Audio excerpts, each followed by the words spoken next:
de départ pour les départementales, la liste Couleur-Land est la première à se déclarer. Est-ce une nouvelle formation politique née à l'occasion de ces élections?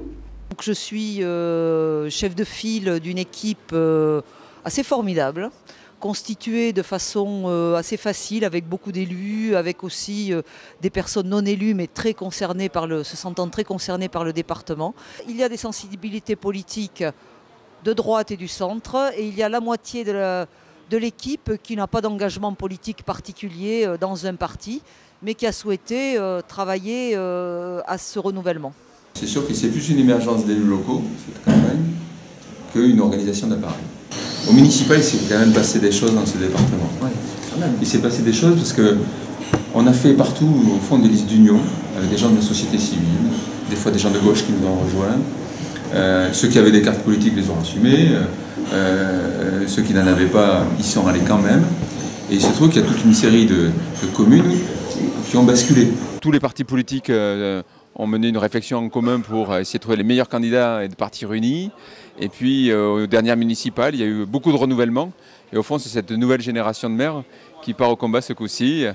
Je sens d'un côté l'usure, de l'autre côté l'envie. Et on va essayer de relever ce défi.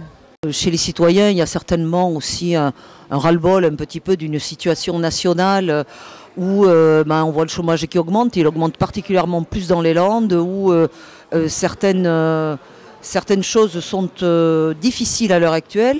Je crois néanmoins que ce que nous voulons porter, c'est que le conseil départemental a des enjeux importants pour la vie de chaque Landais au quotidien, de la petite enfance jusqu'à la fin de jour.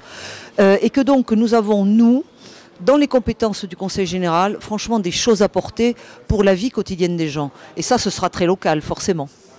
Et moi, je crois plus globalement qu'on a besoin de collectivités, de mairies, de communautés de communes qui travaillent main dans la main avec le Conseil général et qui ne sont pas simplement des collectivités qui reçoivent des ordres du Conseil général. Ça, c'est une manière de faire la politique à l'ancienne. Et on aimerait plus de participation et d'échanges constructifs pour essayer, au-delà des étiquettes politiques, de faire avancer les dossiers utiles pour nos concitoyens.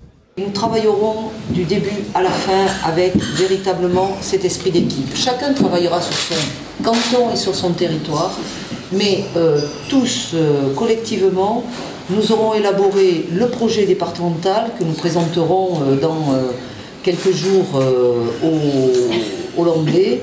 Tout ce qui sera dit sera mis en œuvre après, sera réalisable. Donc il faut qu'on rentre dans une réalité aussi, qui est une réalité économique, qui est une réalité budgétaire. Donc ce sera quelque chose de crédible et de faisable. Notre slogan de campagne, c'est pas donner les couleurs aux Landes, c'est couleurs Landes. C'est un message d'unité, c'est la volonté d'y aller tous ensemble. Nous avons une vraie volonté non seulement de porter la parole de notre groupe hollandais, mais aussi de gagner.